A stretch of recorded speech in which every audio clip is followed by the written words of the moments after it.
Discussions in this show are for entertainment and educational purposes only and should not be construed as specific recommendations or investment advice. Always consult with your investment professional before making important investment decisions. Securities offered through registered representatives of Cambridge Investment Research Incorporated, a broker-dealer, member FINRA, SIPC. Advisory services through Cambridge Investment Research Advisors Incorporated, a registered investment advisor. Cambridge and SmartPro Financial are not affiliated. The persons appearing on this podcast are clients of SmartPro.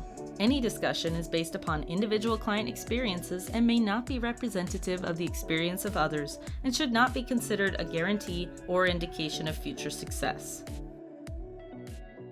Matt Arroyo, man, thank you so much for being here on our Smart Pro podcast. We are so honored to have you. You know, we've had some pretty cool people on this podcast, but when I told a few of our advisors that Matt Arroyo is going to be on there, like, wait, what do you mean? And they pulled up immediately Instagram and they go, "This guy, is he your client? You got to be kidding me." And I was like, "No, he is. That's him, man. That's him." Because that's funny. Yeah, they follow you online. They know who you are.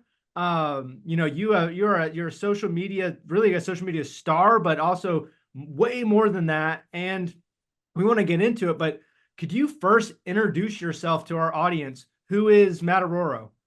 Yeah, Matt Arroyo. I am a Brazilian Jiu-Jitsu Black Belt. I own a martial arts school here in Tampa, Florida. I am married to my wonderful wife, Natalia, and I have 3 amazing kids, 11, 9, and 5. And yeah, just entrepreneurship is my thing. I've been really studying it since around 2007 when I started Gracie Tampa South. I had no clue what I was doing. So I had to, and I was still fighting in the UFC at the time. And I had to really like focus and zero in on what's going to work, what's going to make this business produce income while still being able to teach and train and do what I love doing. Sure. So that got me on a journey of entrepreneurship and learning and reading books, and Dave Ramsey jumped into that mix at some point around that time, and doing different, mastermind groups and seminars, and just trying to just be a sponge and learn as much as I possibly can about how to make a business successful. And I would say around 2011 is when things really started to turn on for us as a family and as a business for the gym, and it just started to take off. Yeah, it's pretty cool. So going back to 2007, you start the gym. Yes. It's a Gracie Gym. So explain to our listeners what that means. What's the significance of that? Yeah, so the Gracie family is like Royce Gracie, Elio Gracie, and all them are the ones from Brazil who started Brazilian Jiu-Jitsu. And it was only in Brazil at the time. And people in America had no clue what Jiu-Jitsu was. They've heard of the Japanese version of it, but it wasn't like it is today. And then in 1993, UFC 1 came out, and it was actually, most people don't know this, but the person who invented the UFC was Royce Gracie's brother, Rorion Gracie. Okay. And the whole reason he invented the UFC and put it on was to see which art was the best art, style versus style. Was Kung Fu better than Jiu-Jitsu? Was karate versus Kung Fu, who would win? Wrestler versus a judo guy? And basically, which art is the most effective in no holds barred, no rules. Like literally they were punching each other in the nuts. I guess the only rule was like no eye gouging. But other than that, yeah, it was insane. And then Royce Gracie, 177 pounds, 6'1", wearing his gi, walked into the cage and submitted everybody with ease. And I remember everybody watching that at the time was like, what is this magic that's happening? So Royce Gracie opened a gym in California shortly after the UFCs, and my coach, Rob Kahn, would travel out to, it was in Torrance, California, every summer, learn under Royce, come back to New York where he lived, teach his students, and just keep doing that each summer. And then eventually got his black belt from Royce Gracie.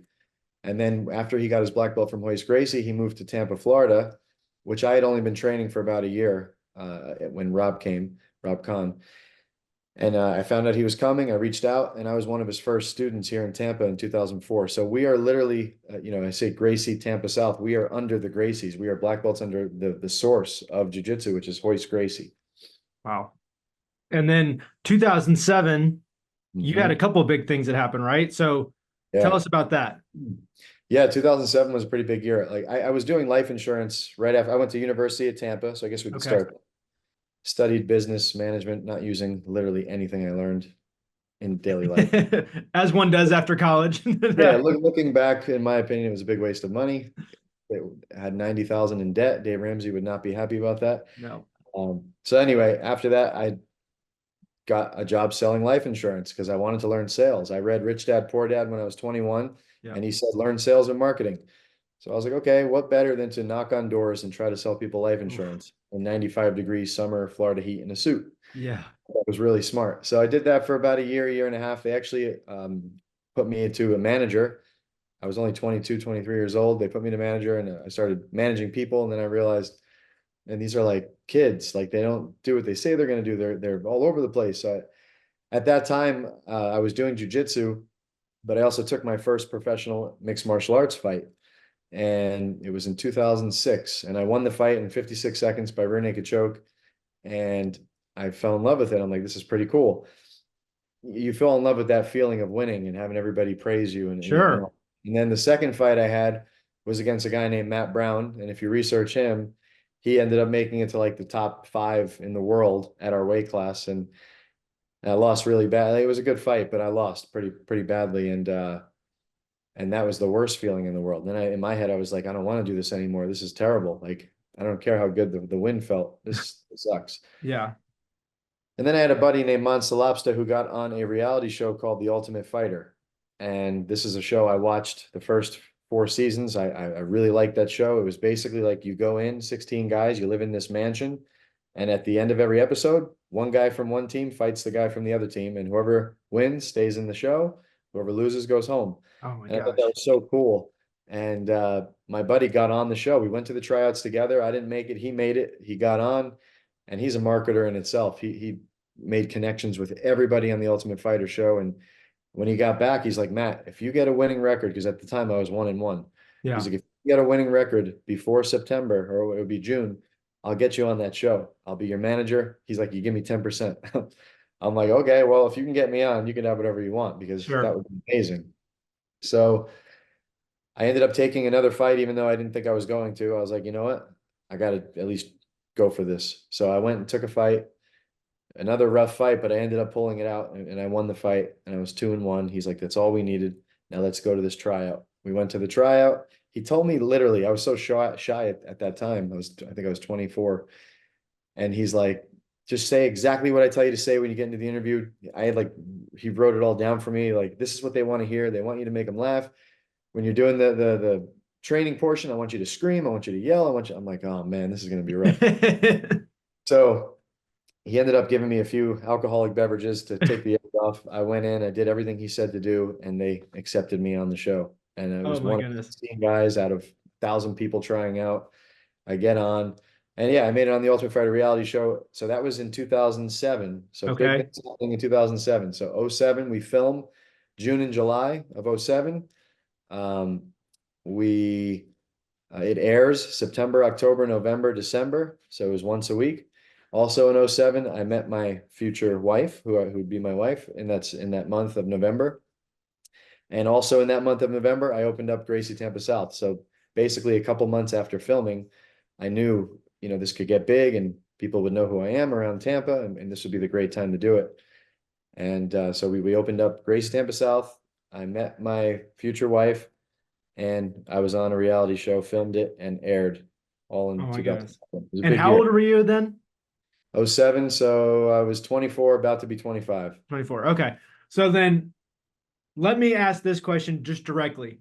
At 24, about to be 25, you had this opportunity, but what in you said, I bet you I can open up a gym, open up a business, because that's a big deal. I mean, starting any business is difficult and it takes a lot and it can be hard and there's a lot of confidence you have to have, but to do it at 24, 25, that's a different level of confidence you have to have.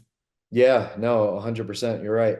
So when I was training under Rob Kahn at his gym, I'm a numbers guy. I'm always, I don't know, I got numbers going through my head most of the day about whatever I'm thinking about. And so when I went to his gym, when I was one of his first students, within a year, he had over 100 students. Like I spread the word at University of Tampa, and he had basically had a bunch of disciples spreading the gospel of jujitsu and Rob Khan and all good things like that. So when I got back, I'd say around 2005, 2006, when I realized, okay, I'm getting pretty good at this art. I think this is something I want to do more of. And I wasn't sure yet if I wanted to do a business. But then when I started looking at how many people were there, I'm just doing math. I'm like, all right, he's got 150 people here right now.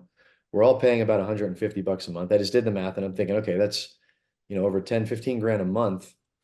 I know what his expenses were because he told me, the rent, this, that. And at that time I was like, man, if he's clearing 10, 15 grand a month teaching jujitsu, and if I could somehow do that, even if I only had 100 students, if I could somehow do that, that would make me the happiest guy in the world. Like I would just do what I love every single day and make an actual living doing it. It just blew my mind. So that moment I was a blue belt, almost a purple belt. And I came to Rob and I said, listen, I said, this has to be my life eventually. I'm like, I'm not saying I'm going to do it now or I want to do it now, but Sure. I just want you to know, because he was the only gym in town in Tampa at the time. And so I was like, this is what I want to do. So if I would partner with you, whatever I got to do to make this happen. And he's like, I got you. Let's talk down the road. And that's shortly after I took my first fight, second fight, third fight, got on the Ultimate Fighter, got off the show, told him the results about what happened. And then I was like, Rob, I think that I was a brown belt. So I wasn't quite a black belt yet. Brown is right before. But I was like, Rob, I think this is the right time. I think it's got to happen now, because when the show is airing, we're going to get all this free marketing, and they're all going to know I'm in Tampa. And he totally agreed. And honestly, I didn't really know Tampa well because I was going to University of Tampa and that was like my little world. I didn't really go too much outside of it. I didn't understand where school districts were and what the good schools were and the good neighborhoods. It wasn't even on my radar. But I just chose South Tampa because that was where I went to school. That's kind of what I knew. And that's where I was in an apartment. But I didn't realize that was like the most wealthy part of Tampa. I really didn't. Yeah. You chose well. Yeah, it was luck. Like this was it. And we opened up our first little space. It was 1,200 square feet. I like to call it the hallway. It just looked like a little hallway of mats. And I partnered with Rob, and I actually partnered with another guy because I was still fighting. I was fighting in the UFC from 07 to 09. Okay. So I needed someone to teach the classes, and I would help out with anything I can. And so for the first 2 years, it was them teaching a lot, me coming in when I can. I would train for the fights. And I realized really quickly, if you don't put 100% into something, it's not going to do very well. It's not going to explode like you expect. And I was putting 50% effort into growing the gym and 50% effort into my fight camps. And I was doing terribly at both. I was losing fights. The gym wasn't really gaining many new students. I think we had like 20 or 30 students in the first year, which is not very good. Yeah. And in 09, I lost one more fight, and it was a close fight. It was a split decision. Judges thought I won. A couple judges thought the other one won.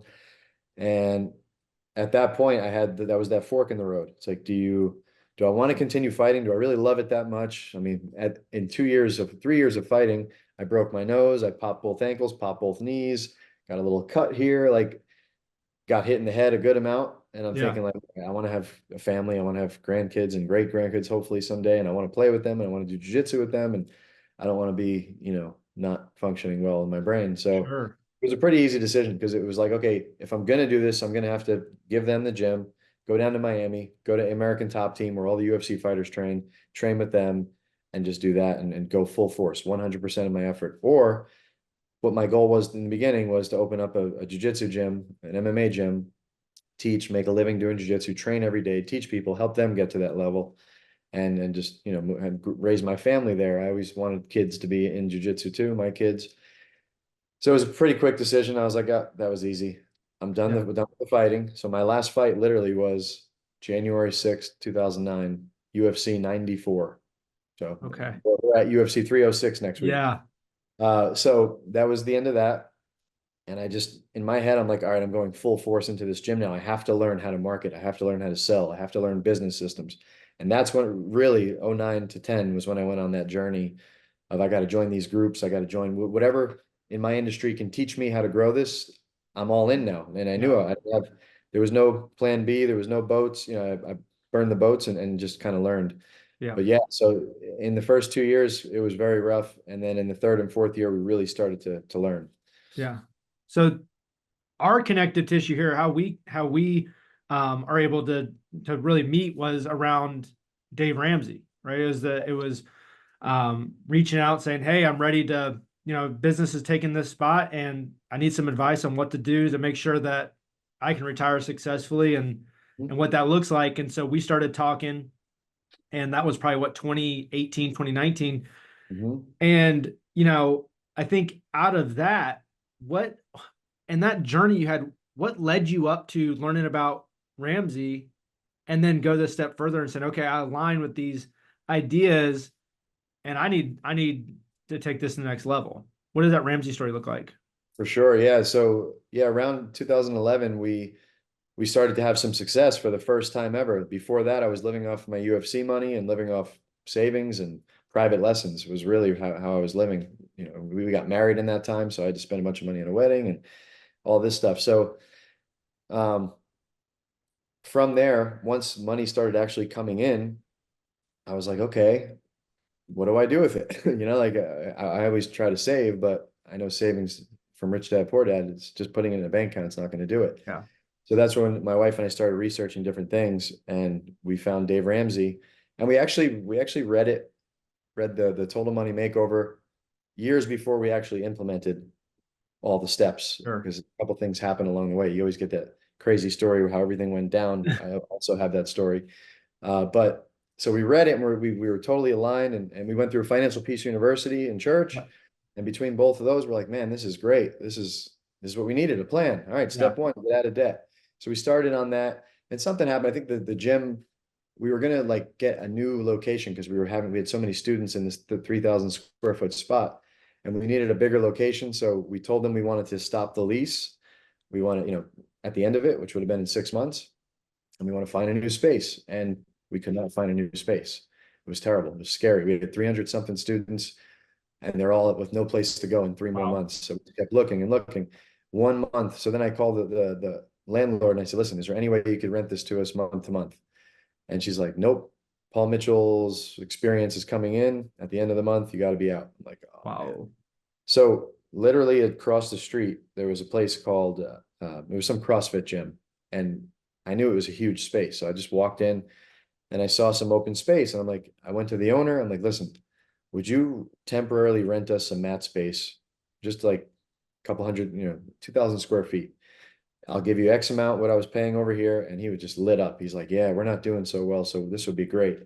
I'm like, okay, cool. I said, it should only be a month or two because we're looking very hard for a new spot. It ended up being like 10 months. Oh, wow. And our student base just dwindled because there was no AC in the training area. It's okay. And it was terrible. All the new students would come in. They're like, this isn't a martial arts studio. This is a CrossFit gym. I'm out. Yeah. We weren't signing up new people, and we were losing our current people. And it was terrible. It was scary. And we were about to have our second child, and it was really bad. So we eventually found a spot in November of 2014, and it was perfect. We had the parking we need. It was 9,000 square feet. It was beautiful.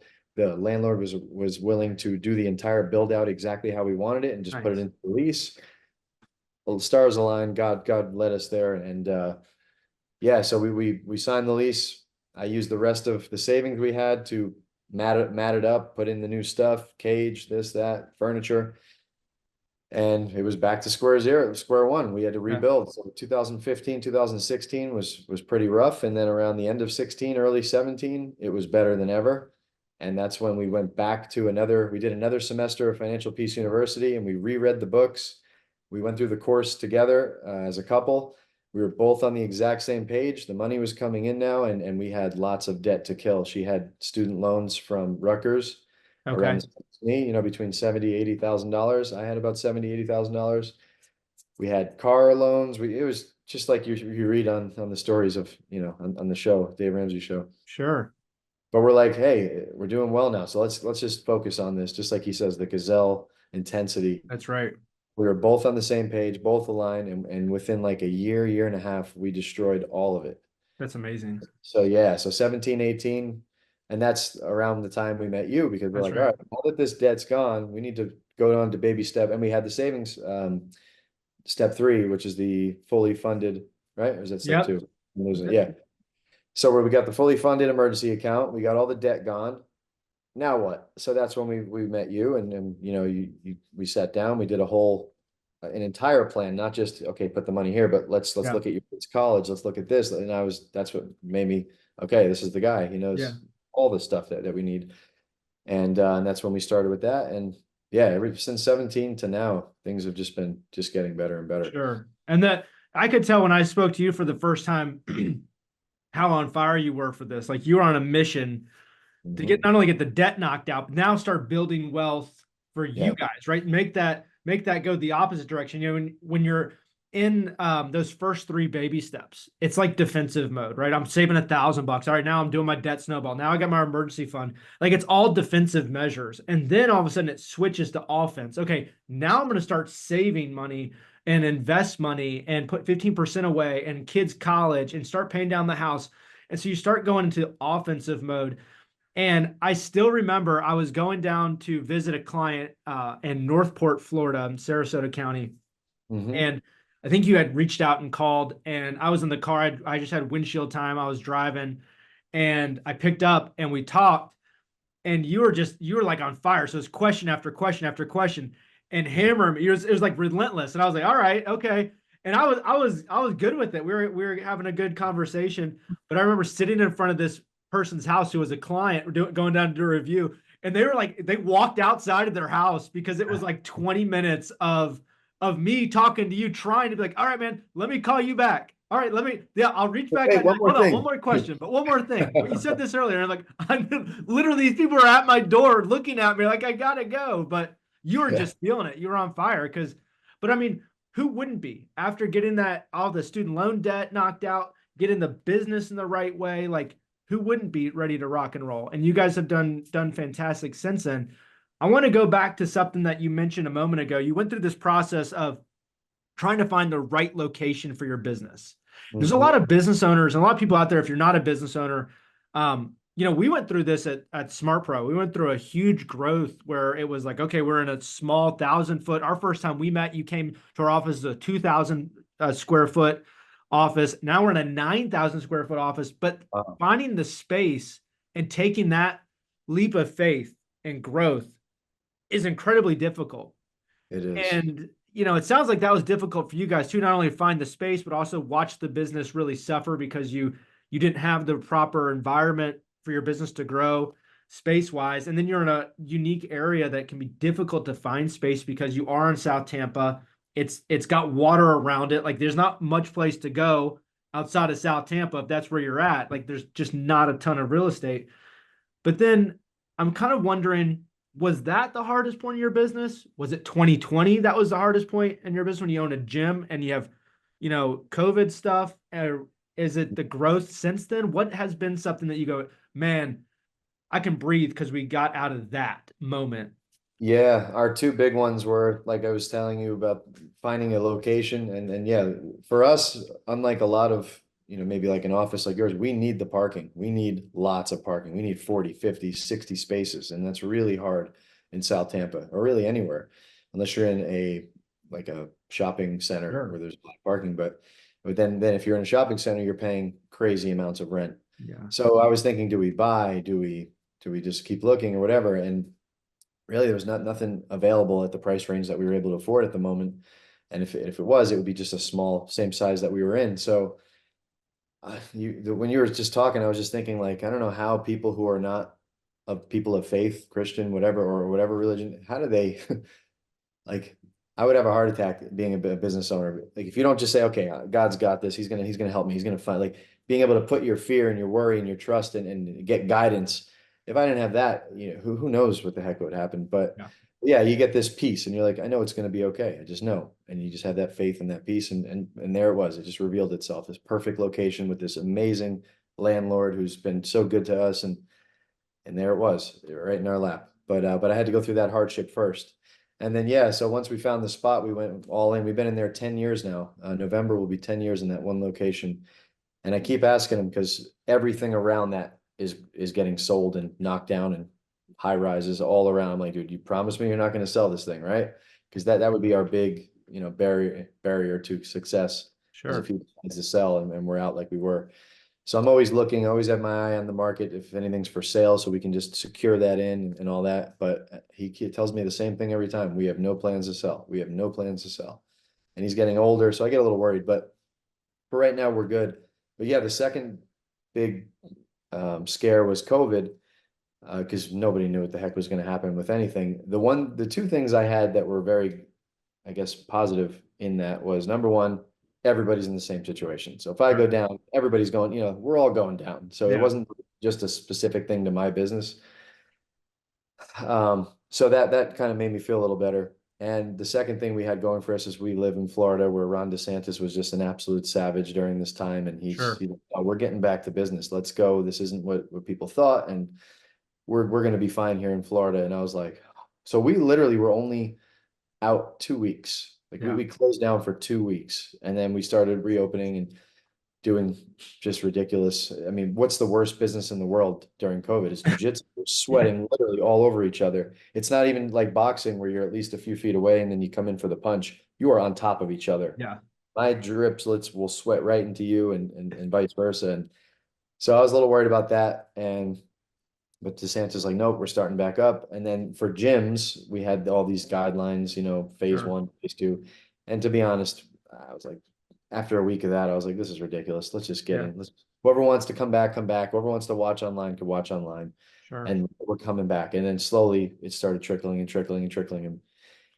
And like most businesses, it was like 3 steps back to take 10 steps forward, because after COVID was like clear, I'd say 2021, we had our best year we've ever had. And 2022 was better than that. And 2023 is, it just kept going because so many people moved to Florida from all these states that were all locked down and they couldn't do their businesses. And we just had an influx. That's good and bad, because now there's traffic, which there never was much traffic in South Tampa.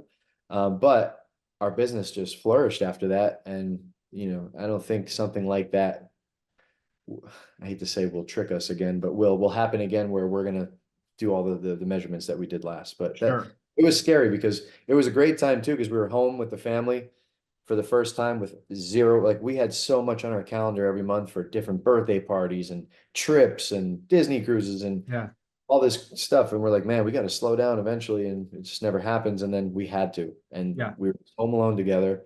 And we'll never forget that time. It was a really nice time in our family life, to where we just enjoyed each other. There was a little stress on the one end, because you don't know what's going to happen. But again, everyone was in on the same thing. The world was, not just America, the world was in the same position. So it was kind of comforting knowing, okay, if it gets better, it's going to get better for us and everybody, and vice versa. So I think too, going through your journey that you went through prior to that, where you obviously had this moment to where you felt like, okay, I've been through some of these things, obviously not like that, but I've been through these ups and downs with business, and I've gotten the financial world straight to where I can weather a storm. I don't have to worry about how I'm going to make money or make ends meet if I don't have a paycheck come in for 2 weeks, 3 weeks, 4 weeks. Like you kind of built those buffers around you. And I think that's so important for people to think about, because so many folks have zero margin in their life, and the margin that you spoke about with time, but also margin with money, where it's like, man, it's just all in at all times. So I think that's a going back to your time understanding Ramsey and FPU and going through that process dramatically helps so many people. We were very blessed to be able to, not have to worry too much. Of course, you're still worried. You don't want to burn through your savings. And that's right. At the same time, we were like, man, imagine the people who don't have anything right now. What are they doing? And the other thing, and I know we were going to talk about this maybe a little later, but we could always come back to it. But honestly, jiu-jitsu has helped me in that sense, because when you do jiu-jitsu and you go against really good guys, or you're a beginner, you're going to be put in so many situations that are completely uncomfortable. You got this 220-pound man on top of you, sweating in your face, and you can't get out, and you have to try to stay comfortable in the uncomfortableness. Yeah. And just doing that for many years and years and years and years, and just you just brush it off now. It's like, okay, well, I just had a guy's hairy chest in my face sweating for me, this morning. I got out of that, and I'll get out of this too. It's kind of like a mindset. It makes you more resilient and more tough in business, in life, really, because life hits you very hard too sometimes. And you kind of just brush stuff off, and you just feel like it's going to be okay. I know it's okay, and I knew COVID was eventually, I didn't know how long they're going to draw it out for, when it ended, but I knew we'd get through it, right? Like I just felt, okay, it's just another 220-pound dude on me with sweating on me, and I'm just gotta keep my cool, breathe, Yeah. and get through it and get out and get to a dominant position. And that's exactly what happened. So Yeah. Discussions in this show are for entertainment and educational purposes only and should not be construed as specific recommendations or investment advice. Always consult with your investment professional before making important investment decisions. Securities offered through registered representatives of Cambridge Investment Research Incorporated, a broker-dealer, member FINRA SIPC. Advisory services through Cambridge Investment Research Advisors Incorporated, a registered investment advisor. Cambridge and SmartPro Financial are not affiliated. Let's talk about what you just mentioned, because when I talk or I listen to, let's say, whether it's Rogan or Jocko, or they're talking about jujitsu in a way that's almost like, I don't know, maybe it goes back to that reference you had at 94 with the UFC 1, or it's like, what is this magic? And it still seems to have that sense of like, okay, it's not just a fighting technique. Like there's more, there's so much mental that goes into your everyday life and impacts you in a positive way. And if you're somebody like me who's novice to that, I'm like, I don't quite understand what they're talking about, but you do. And yeah. How has that helped you? How has jujitsu helped you in your day-to-day life, your business life? Overcoming adversity you just talked about is a big one. But Yeah. how does it do that? It was huge. Yeah, that's a huge one. And I could probably write a book on this subject, but just to break it down, I would say a couple things. Number one, you're learning a new skill, which is always hard, right? It's just hard to learn new skill, especially jujitsu, because there's so many different moves, there's so many different techniques, and it just looks like you're trying to read a book in a different language. That's the only way I could describe it in the beginning. You're looking at Japanese and you're trying to decipher what the heck is that, and there's no way. You have nothing. Then you start to learn letters, meaning you start to learn a couple techniques here and there, and you're like, okay, that makes a little more sense. You still don't get the big picture, but you still can't pronounce a word, but you know the sounds of the letters. Sure. You still can't, defend yourself, but you're starting to get some things. And then all of a sudden you read, 6 months in, you read your first word. You're like, whoa, this is crazy. I just got a submission on somebody. Like he tapped. And then, you get your butt kicked, and that's how it works. And then after a year, year and a half, you should be at the second belt, which is, it goes white belt to blue belt. And blue belt doesn't mean you're an expert at all. It just means, okay, you're starting to get this now. You learn the fundamentals, you're starting to use it.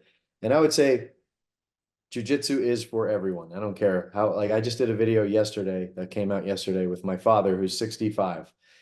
And he's watched me do it for 21 years. He's always wanted to try. He finally moved to Tampa right after COVID, and he's like, I'm doing this. He started a week later, he got in a car accident, and now he's back. And so from January to August, 8 months, he's been consistent. And I could finally see his eyes starting to get it. Like he's starting to get it. And he's 65 years old now. And people tell me, oh, I'm 36. There's no way I could do this. I'm too old. And I'm like, just laughing. I'm like, yes, you can. You can. You just can't do it at the level of a 22-year-old. Yeah, I'm 42. You guys are going to kick my butt. No, we're going to teach you how to not get your butt kicked. So number one, it is for everyone, any age, unless you can have this crazy disability where obviously you can't use your limbs. But other than that, like there's no excuse. Like you can go in if you have the funds, you can start with private lessons, and private lessons will teach you the techniques in a private setting where you don't have to get beat up by, everyone's afraid of getting beat up by the 25-year-olds. You can just kind of do it at your own pace. Most gyms nowadays have an intro program where there's no sparring at all. You just learn the techniques, you get a little sweat, and you're done until you start to get to a level where you can get into the other class where you could roll. And I was telling you earlier, I'm actually speaking at an event in a couple weeks, and I'm doing a segment on how jujitsu can help you make more money, how it'll help explode your business. So I actually have my slides right here.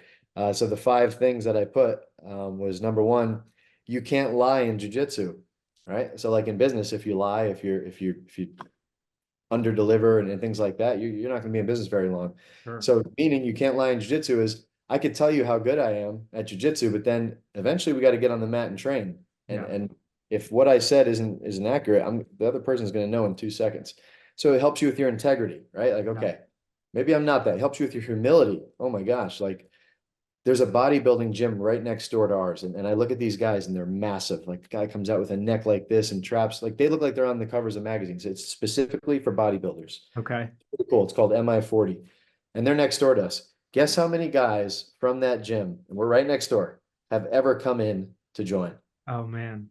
One guy in Wow. 10 years of being next to each other. We both moved in the same time. One guy. Why? Because those big guys, of course, they're focused on bodybuilding, but they know about jiu-jitsu. They see us. They see us smaller guys, and they know what would happen if they got in there. And their egos just can't handle it. They can't handle being as strong and as big as they are, getting tapped out by someone who's not as big and strong as them.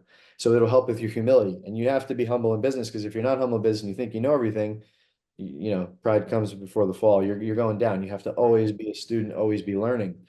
So that's number one. Number two, like I said before, you start to become comfortable in the uncomfortable.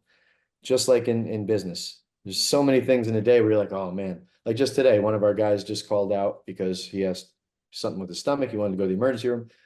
That sucks. So we gotta just we don't even like get mad anymore. You just make it happen. Okay, well, Sure. we can do this. Adapt. Just kind of stay level, because you have to in jiu-jitsu. Number three, you begin to serve other people and you help them get better, which helps you get better. And just like as a leader in your business, if you're training your staff and helping your staff get better, they're only going to take care of your business. Like we build the people that builds the business.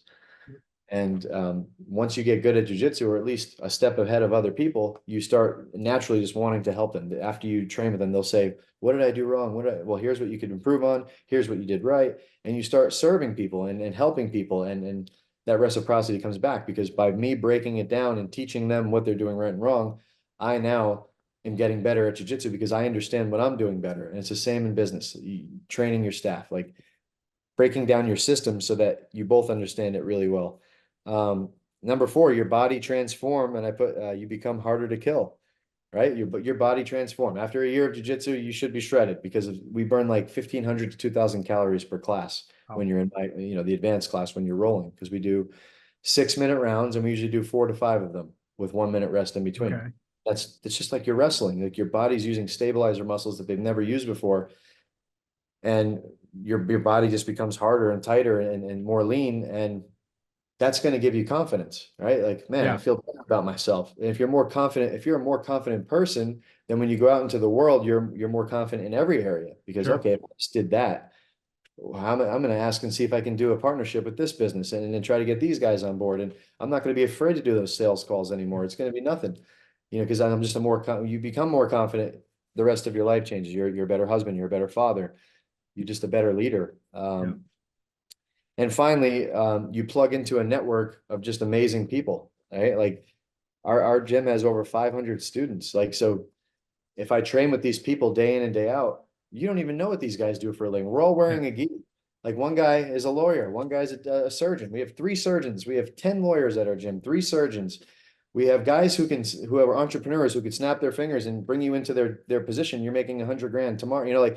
If you have these relationships with these people through jiu-jitsu, not through what they are and who they are, nobody cares who you are in jiu-jitsu. You can make $1 billion a year, and you come in here and you're a white belt, you're at the bottom of the totem pole here. Yeah. Like the garbage man's going to be better than you here. Like, and then when we get out into society, of course, the money guy has the power. But in these doors, he's a nobody until he proves himself.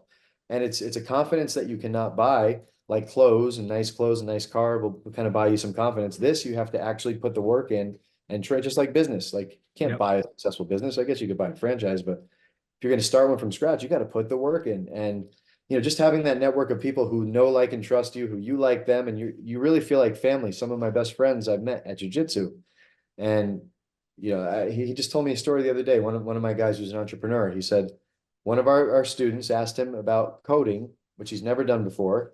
He was making $40,000 a year, doing something completely unrelated. And then he's like, yeah, let me hire you. Let me teach you. So he hires him in his company. He teaches him. My friend ends up selling the company. The guy who he hired stayed on. And this is 5 years ago. He's now making $240,000 a year in that same company. Oh, wow. That would never happen, he not took him under his wing. So just a network of awesome people that you call brothers, and sisters in jiu-jitsu that kind of take care of you like family and will look out for you. That's awesome. So those are the big reasons, man. And there's a reason Joe Rogan's talking about it every podcast with almost everybody, and Jocko Willink and UFC. Dana White is telling people put your kids in it. Putting your kids in from 4 until they're 18. What you just did for them Yeah. is invaluable. It's insane. Yeah. No, that's awesome. I watched one of your videos, which we'll talk about here in a moment. And you're kind of doing a tour of your gym. And I love there's room you have.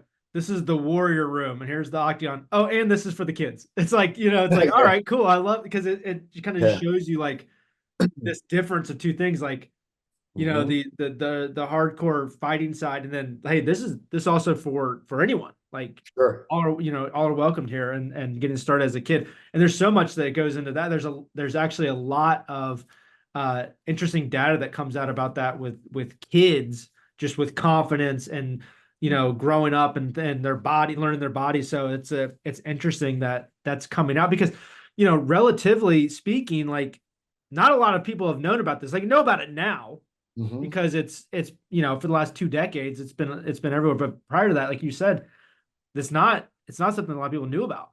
And so it is interesting as it's becoming way more mainstream and growing. And part of that growth for you has been social media.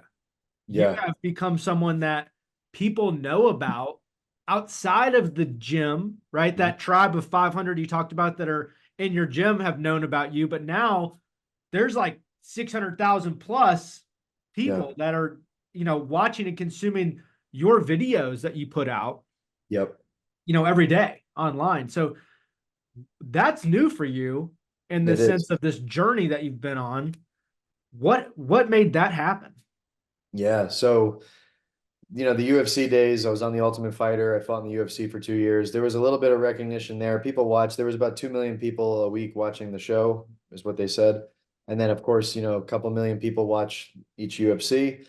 And I had a little bit of, notoriety, whatever. Yeah. Every now and again, I get recognized, but it didn't really translate into income, I guess, from the gym. But we weren't getting leads from people watching me on TV. You know what I mean? Sure. That wasn't the way it worked. They would join the gym from online marketing, and then they would later research and say, oh, you were in the UFC. Oh, that's cool. They'd see the things on the wall and things like that. And I would do online products. I was always trying to get my online business going, because I knew, the gym is right here. This is our bread and butter. This is what we do. But on the side, you could be doing some online stuff that while you're sleeping, money can come in and things like that. So I created some courses for Brazilian Jiu-Jitsu to help people get better at Brazilian Jiu-Jitsu. And I've had those from basically 2011 on, right? I would just create a couple new ones each year. I have about 16 or 17 right now. And I've been, I was doing nothing crazy, just, decent money each year, extra added income. Dave Ramsey called it the side hustle. I had my side hustle going. It didn't take much of my time, and it was just kind of on autopilot here and there. And then I always wanted to get my following bigger, because I just know the power of social media. Yeah. And I tried it myself a bunch of times, and I was like, okay, let me just post a video a day, right? Gary V, jab, jab, jab, right hook, whatever he calls it. And you would do it, and I didn't have the equipment, and I would just use my iPhone, or back then it was the flip cam, and we'd post it. And we got a little bit of traction, but nothing crazy. No, I didn't know what I was doing. And I was comfortable, right? You get comfortable. I was comfortable at the gym, that was doing okay, and we were saving and living our life and all that. So about a year ago, so it was July 2023, I decided, no, I saw this guy online, and he's basically doing exactly what I'm doing right now, right? So I saw him. I watched his stuff. I'd never seen him before. I saw, sometimes Instagram throws random people up, and I was like, wow, that was a cool technique. I really like that. I didn't follow him yet, but then I saw another one. And because I kept clicking his videos, of course, the algorithm kept showing me his videos. And I'm like, man, this guy's everywhere. Let me give him a follow, because I really liked his techniques. His name is Malachi Friedman. So I click follow, and then his algorithm, whatever the algorithm did, just mounted me. It just boom, boom, boom, boom, videos every day. I'm scrolling. There he is everywhere. And I'd never seen him before. And I started researching him, and he was just like me. He was a UFC coach. He coached guys in the UFC. He did some competing back in the day. He's probably in his 40s. And I'm like, interesting. And then I go to a business seminar from my martial arts school, which I'm a part of, called Maya. And I'm in there in Orlando, and there he is. And I'm like, never seen this guy before. Now he's everywhere, literally in my face now. Yeah. I walk up to him. I didn't care about his jiu-jitsu at that moment, although I wanted to learn some stuff in jiu-jitsu too. I said, hey, Malachi, I'm Matt Arroyo. He's like, yeah, I've seen you. Blah, blah. He kind of knew who I was because he was an old school UFC guy too. And I said, how are you all over the internet right now? Like, I've never seen you before online, and now you're literally everywhere. And he laughed. He's like, that's the most common question I get. And he pointed to a guy who was standing next, like 20 feet from him. He's like, that guy right there did it for me. And the guy's standing there with a camera. He's like, talk to him. He'll set you up. I'm like, okay. I walk over. His name is Kyle. He owns a company called People Trendy. And nice guy. He's freaking super. He's like 6'5". I'm like, hey man, how did you get him to be everywhere? Because I looked and he had like 300,000 followers. And in jiu-jitsu, that's a lot of followers. Yeah. Like a lot. Like guys have like 10 grand, 20,000, 30,000 followers, and you have a lot. 300,000 was unheard of in my head for jiu-jitsu. And I'm like, how do I get to be where he's at? He's like, well, I have a company. Here's what we do. I come out once a month.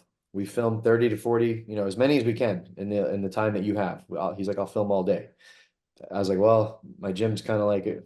I can only film in this window. So 3 hours. I come to you, you film, I tell you what topics to do. I kind of coach you on, what you're saying and how you're doing it, this, that. You make your own light shine when you do your jiu-jitsu techniques, and we go from there. I guide you. I was like, okay, cool. So he's like, I'll call you. I'll let you know all the details tonight. So he calls me. He tells me the price. And I'm like, oh, everything sounded so good until you told me that price. And I was like, okay, my online business was not making enough to cover that price at the time. It was doing okay and whatever. So I was like, we got to talk to my wife. We thought about it. I'm like, what should we do? And I was thinking like, what if I don't do this? It's just going to be the same, more of the same, right? Yeah. It's going to be more of the same. Like I'm going to try myself, try to do one video a day, and I had 3,000 followers. Okay. And he said, and then I was like, what if it works? What if I get to where he's at? Now I could probably sell a lot of these courses that I already have and make his feedback pretty quickly, and then make money on top of that. So called him back. I'm like, I'm in, let's do it. When are we filming? All right. So that took a lot of faith because Sure. you could lose. He made you sign a 3-month contract. So I would lose 12 grand if nothing worked out. It was 4 grand a month, Yeah. So the next week we film, and we're at like video 3, and I'm like, I think this is going to be really good. Like I just had the sense in my head, like, I think these are coming out really good. I don't know how they're going to edit it or what's going to happen, but I felt good about what I was teaching. Everything just had that good intuition. Like this feels right. And we filmed about 30 or 40 videos that day. He left. He's like, okay, on July 25th, your first video is going to play. I'm going to post it on Instagram, TikTok, Facebook, and YouTube every day forever, like until we don't work together anymore. Like once a day on all 4 platforms, and just it's going to grow. I'm like, okay. So that 25th, I looked, first video came out, bunch of people commented, bunch of people liked it. I went from like 3,000 to 4,000 people in like that day. I'm like, wow, what? This is crazy. Like I didn't truly understand how quickly, and I don't think anybody anticipated how quickly this is going to work, because it's gotten other people pretty good results, but this was going faster than the typical jiu-jitsu guy, was working. And so as time went on, and I actually have the numbers right in front of me, I could tell you month to month how many new followers, but after the 3rd month, we had over 100,000 people. Man. After the 3rd month. And I was like, all right, dude, when are we going to start making some money? Because, I'm paying this fee every month. And he's like, I know, just wait. So he wanted to wait till 100,000 so that so at the end of each video, instead of saying, follow me for more tips, now it's, hey, if you like that video, you'll love this video, this series that we made about how to do this, this, and that. Yeah. And then he uses ManyChat, which says, put this word in the comment, and we'll send you a link and you can check it out. Once I started doing that, like that month, we made enough to pay him and pay myself some. Wow. That month, the 3rd month. So I only lost really like the 4 grand and the 8 grand. And then it's been coming back. So we're at 594 today, but that's just Instagram. So if you add up all 4 platforms, we're at 1.6 million followers. Wow. Between all the platforms. So like when I went to this jiu-jitsu event, it was called ADCC a couple weekends ago, my brother's like, you're going to get mobbed, Matt. This is going to be crazy because it's all jiu-jitsu people in one arena. I'm like, nah. In my head, I was like, maybe once in a while, someone's going to come up and say hi and want to take a picture. Yeah. He was right, man. I walked into that thing and it was like when I was back in the UFC at an event times 20. Oh, you helped me so much. Like, it's like everybody that follows me was in that building. Like, it was crazy. And that's when I really realized, holy crap, you're manufacturing fame. You're deliberately manufacturing celebrity in your niche. And when that happens, everything can happen for you. Now I get so my private lessons, I just raise the price. I'm like, screw it. Let me just raise it by almost double. And nobody's winking an eye. Like they come in from out of town. This is the place they're going to train and they want to do the private lesson with me. Right. Our rates at the gym, we could raise now. Like, oh, because it's this guy who's got all these followers. So many people have been joining lately. Like we hit a personal record for ever of signups ever last month. Like people are just coming in because of these videos and because of this character, right? Like this guy who owns this gym, who I'm revealing to all the people, right? So if you try to hold things back, you don't create that emotional connection with people. So I try to show them in the stories. I show them a little bit of family life. I'm a family guy. I'm a Christian. I'm an entrepreneur. I'm a coach. I coach these guys in the UFC. I do this. I have worries too. I have doubts too. I have fears too. I'm going, this is what I'm doing. And then in the videos, here's how to get your jiu-jitsu better. So I'm hitting them on all ends with entertainment. We're doing entertainment videos where we do just skits, like just funny skits, educational videos to help them get better, inspirational videos to help them feel like they can go forward and they can, I've been where you're at. I can help, So all of that has equaled more opportunities. I just got a job with the UFC. They hired me like out of nowhere. This guy started following me who worked for the UFC. He liked the way I did the videos. And he said, I want to hire you to work for the UFC and I want you to make promotional videos for the upcoming events, breaking down submissions from past events. And I'm like, this is like a dream job. Oh, that's awesome. You're going to pay me to do this?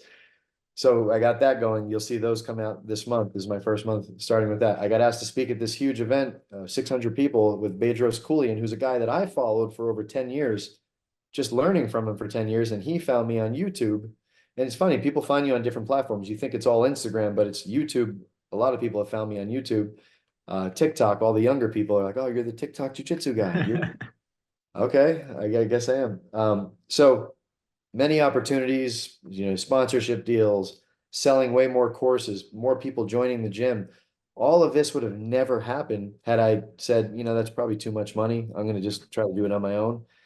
And I just went out in faith and said, screw it, let's do it. Let's see what happens. I could always quit. I could always stop at the third month. I've wasted 12 grand on way worse stuff than that. Yeah. So Disney cruise, right? It wasn't a waste. I've spent 12 grand on way, things like that. So yeah. But yeah, it's changed everything and it's only growing and it's going to get even bigger now because I'm actually about to partner with the guy that's doing my videos and he's going to help me do that side of it and monetize it. And it's going to be like one of his big parts of his job is just to monetize it now. And we're going to revenue share and all that good stuff. So crazy. Because a lot of people, they look at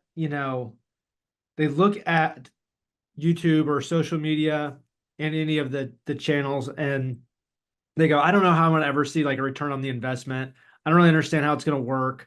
Or they might look and go, well, my industry, I could never do that. Like, who cares, right? Like, it just wouldn't work. And then for you go, hey, look, I mean, most people, they go, hey, I have a gym, right? They might go, well, I'm going to focus on that. I'm going to focus on that's it. And you've been able to do that, but also take it to the next level now where you have, I mean, like you said, millions of people are watching these videos and all the different, whether it's YouTube or TikTok or Instagram and seeing who you are.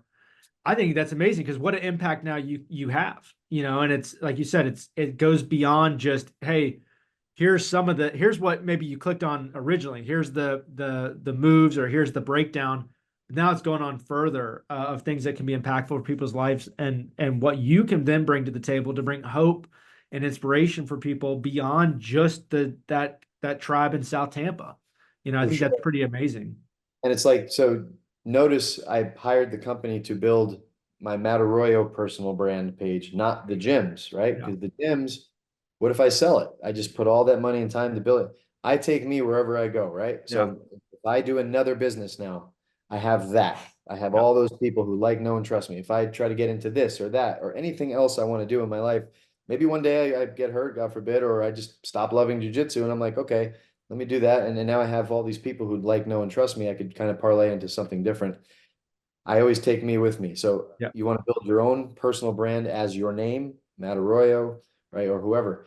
And then your business one will kind of, it'll trickle down to your businesses. And people do business with people, not businesses, right? People, I hired you because you said the right things in a relationship we, formed. It wasn't like Smart Pro Financial. I don't even know what that is. Like, I know you, right?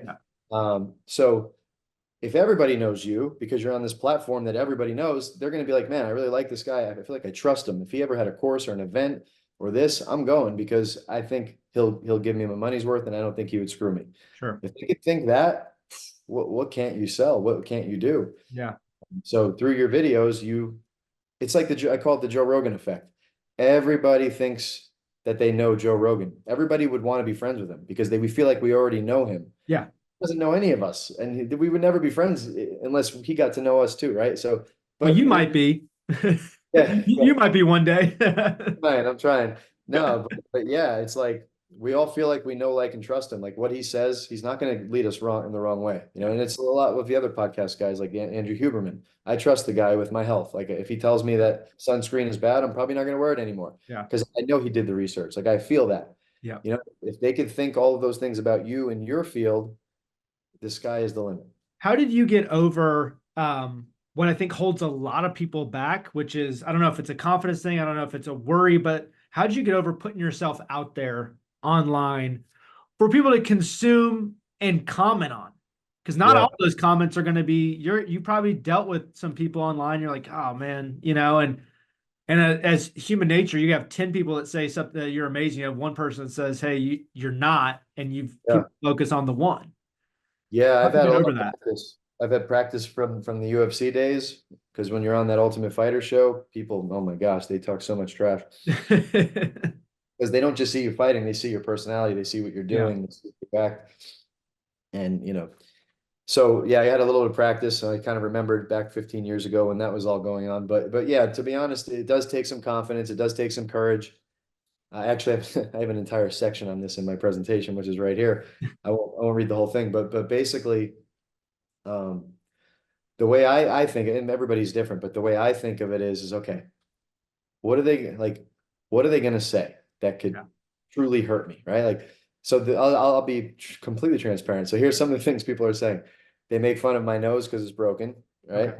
So they're like, oh, you got a smashed in nose. I'm like, I look in the mirror, I'm like, I actually do, right? So like, okay, they're right. Somebody said they wanted to oil my balding head. So they want to oil me up. They said they want to oil me up. And this is a guy, just so you know. They want to oil me up. And they said, you're balding, which, okay, I'm 42. I am balding slightly. So, okay, so what else could they say? So I look in the mirror. Okay, whatever they want to say. You're a little overweight. So whatever you see in the mirror, they are going to make fun of. So you have to manage your expectations. It's these people, and if you really look at their profile, it's one of two things. They're either really young, like 14, 15, just they don't even, they're still kind of like, their brain's not even formed yet. So they're just saying what they want to say. Or they're just like this angry, dude who is just at home on his keyboard all day, just strolling around, right? So those are typically, it's never going to be someone who's doing big things. It's never going to be someone you would actually look up to or care about what they think.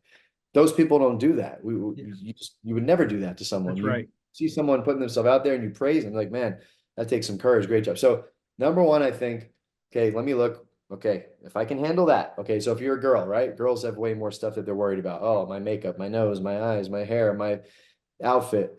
Okay, they're going to make fun of all of that. Somebody. So can you handle that? That's the first question. Yeah, I can handle that. Or no, I can't. I cannot handle it, and I'm not going to do it, and I'm not going to put myself there. I don't want to hear that. It messes with my self-esteem. Okay, then probably don't do this. Yeah. So manage expectations. Number two, I always have the opinion, I tell this to my fighters, I tell this to my people who want to compete. Nobody really cares. Nobody cares, like, about you, really. Like, and it's harsh to say. Your family cares about you. Your friends hopefully care about you. But all these people you're entertaining and teaching, they're going to like, oh, that's cool. It's Matt Arroyo. He showed me a cool move. And then they're going to move on with their life. Yeah. That's it. Like, oh, he said something stupid. Oh, you jerk. How could you say that? Oh, you look at your nose. Look at your stomach. Then they're going to go on with their life and they're not going to think about you again until they see you online again. Like, nobody really cares. They have their own stuff going on. They have their own families, lives, jobs, worries, insecurities, and probably lots of insecurities if they're saying that kind of stuff to you. And they're dealing with their own stuff. Yeah. They don't care about you. This is not going to affect you. And then the fear that you feel, we have primitive brains in a modern world, right? So back when we had to worry about, animals coming to eat us and kill us, we get that nervous feeling and we're like, oh my gosh, this is crazy. I'm scared. Oh crap, I got to run, try to kill it or run away, right? Fight or flight. Well, we don't really have those threats anymore every day anyway. Well, maybe there's, murderers or stuff, but it's very rare. But we still have that same equipment in our brain when we go to record a video. Like, oh my gosh, I'm nervous. This is like, so you got to think to yourself, is this going to kill me? Is there a real threat? So you got to have like accurate, Napoleon Hill calls it accurate thinking. I'm not going to die up here. Like I'm about to go speak in front of 600 people. I've never spoken in front of that many people before. And I'm using everything I'm telling you right now. I'm using on myself because I'm nervous. I'm like, oh my God. So let's just walk through that. I'm going to walk out onto this stage with 12 other speakers coming before me and after me. These people in this crowd are there to learn, right? This is called accurate thinking. They're there to learn. I obviously know more than them about this particular subject I'm speaking on. So they're going to look to me as an authority because I'm already on the stage with these superstars, Bedros and all those guys.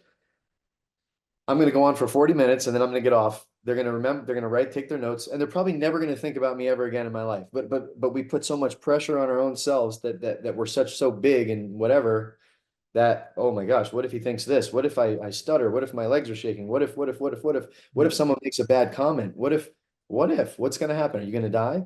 No, you're not going to die. Are you going to lose money? No, you're not going to lose money. Your savings account's not going to drain.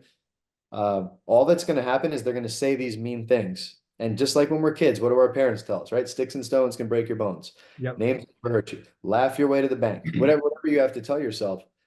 And then what happens is the beautiful thing about the algorithms are, like, let's say in the beginning you have like 50% haters. They're going to hate, and then they're going to go away. And the people who like you, they're going to comment and say nice things. And the algorithm is going to show more of your videos to the people who like you, the people who are engaging more, more often, because the haters usually leave 1 or 2 comments and they're out. And then the haters are going to fade away. You're always going to get some people that say stupid crap. But for me, in the beginning, it was a lot. And then it just started going down and down and down. Now it's like 99% to 1%. That's right. Like when I see a bad comment now, I'm like actually surprised. I'm like, oh, I haven't seen one of those in a while. Cool.